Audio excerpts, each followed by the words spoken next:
Sander, han er rigtig glad for. Ja. Den handler næsten ikke om ham. Næsten ikke. Godt. Jamen, vi starter jo bare her. Det var søndag morgen. Eller var det? Sander strak sig i sengen og tænkte, Jigglypuff er den sejeste Pokémon. Imens han besluttede sig for at finde ud af, hvilken dag det var i dag. Har et kort parat, Sander. Han hoppede ned fra den høje seng og råbte, Else elsker pølse! Men i virkeligheden tænkte han mest på 100 meter skoven. Han landede med det højlydt bump på gulvet.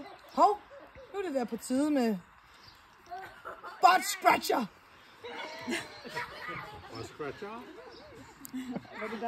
Gennem den lukkede der kunne han høre mor spørge, er du okay, Sander? Sander svarede, hvor blev mine bukser af? Og Aske, der havde hørt samtalen, tilføjede, er jeg voksen nu? Sander åbnede døren og spurgte, mor, hvilken dag er det i dag? Mor svarede, jeg mangler at se en drage. Og fortsatte, mormor kommer i dag. Jeg tror, hun vil synes om Cube på 40 sekunder. Sander blev ikke klogere på, hvilken dag det var. Var det skoledag, eller var det pandekagedag i dag? Lige meget, tænkte han. Jeg skal nok få det bedste ud af dagen. Nu vil jeg bare tænke på den bedste Sander i verden er Sander Melduvin. Og det er et 100% sandt udsagn. Det var Sander selv, der havde skrevet det. Mens han gik ud i køkkenet. Hey Sander, vil du hente æg i hønsehuset, når nu jeg kommer med fred, spurgte far. Så er det jo pandekagedag i dag, udbrød en glad Sander. Ja, svarede far. Det er brunchdag i dag, og vi får gæster. Hvem kommer, spurgte Sander, imens han tænkte, jeg vil gerne slå græs 80 kroner. Det gør mormor, farmor, Andreas, Anders og Tine. Sander gik ned imod hønsehuset.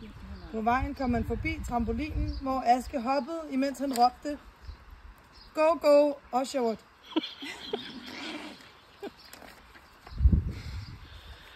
Hvad siger du? Jeg kan ikke høre det, råbte Sander tilbage. Aske stoppede med at hoppe og gentog, eller måske netop ikke gentog, for han svarede i stedet, mænd har 2 maver, hvor mange har kvinder, mens han smågrinede. Det er ikke umuligt, at det her det kunne have foregået. Jeg kommer og hopper med dig, når jeg har hentet æg, siger Sander. Skal vi have pandekager i dag, spurgte Aske, og tilføjede, jeg sidder i en bombe. Ja, og vi får gæster til brunch, svarede Sander, og gik igen mod hønsehuset, imens han tænkte, they are taking the hobbits to Isengard. Hønsene stimlede sammen om Sander, for de troede, han havde mad med, men han kunne kun sige, det regner i Hillerød.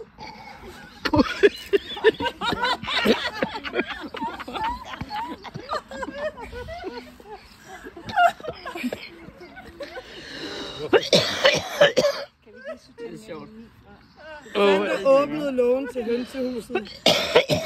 Er det okay? Det er fint. Du har gjort det her ved dig selv.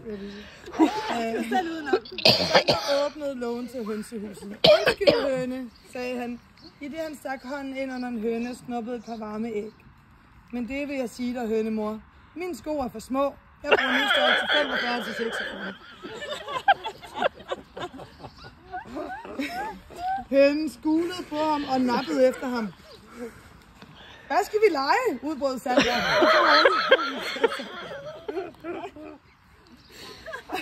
Han havde godt fast på de varme æg og skyndte sig tilbage til køkkenet.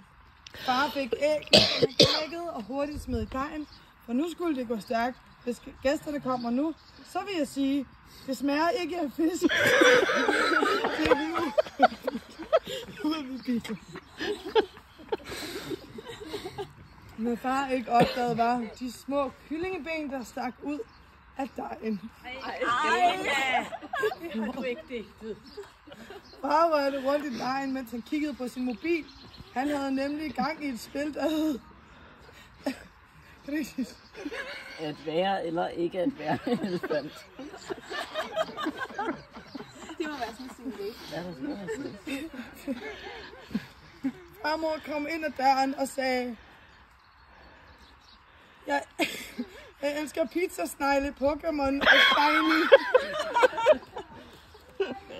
Imens hun så far hælde dejen på stegepinden.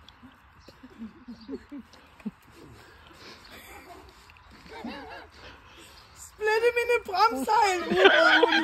Der er ben i dejen. What, svarede far forskrækket. Han så tilbage på stegepanden og kunne kun sige, what up, skulle det være en hotdog?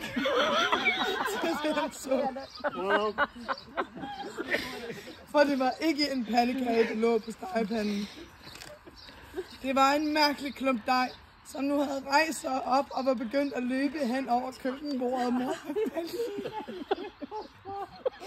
Pandekagen flygtede. Pandekagen flygtede og udbrød far og råbte mor. Græsset er grønt. Mor kom styrtende. Det er da fordi Sander er glad for at løse. Jeg tror på...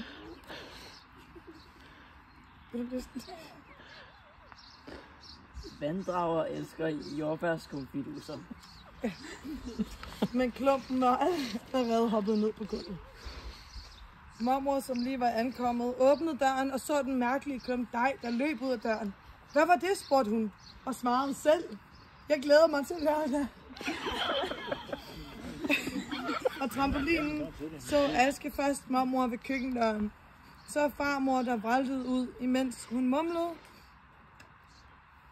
Jeg hører, hvad du siger, eller jeg siger, hvad du hører. Derefter kom Sander ud af døren for at sige, der er 10 slags mennesker, dem der kan, og dem der ikke kan blive narkode.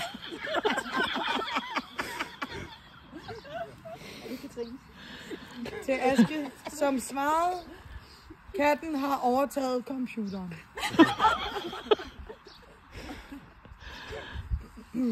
Til sidst kom mor ud med en bagespartel og et fiskenet. Pandekagedejen må ikke flygte, og huhaj-jagten gik ind på en klump dej med 4 ben. Andreas, Anders og Tine var lige ankommet. De stod og undrede sig over, hvad der måtte foregik. Hvad sker der, spurgte Andreas.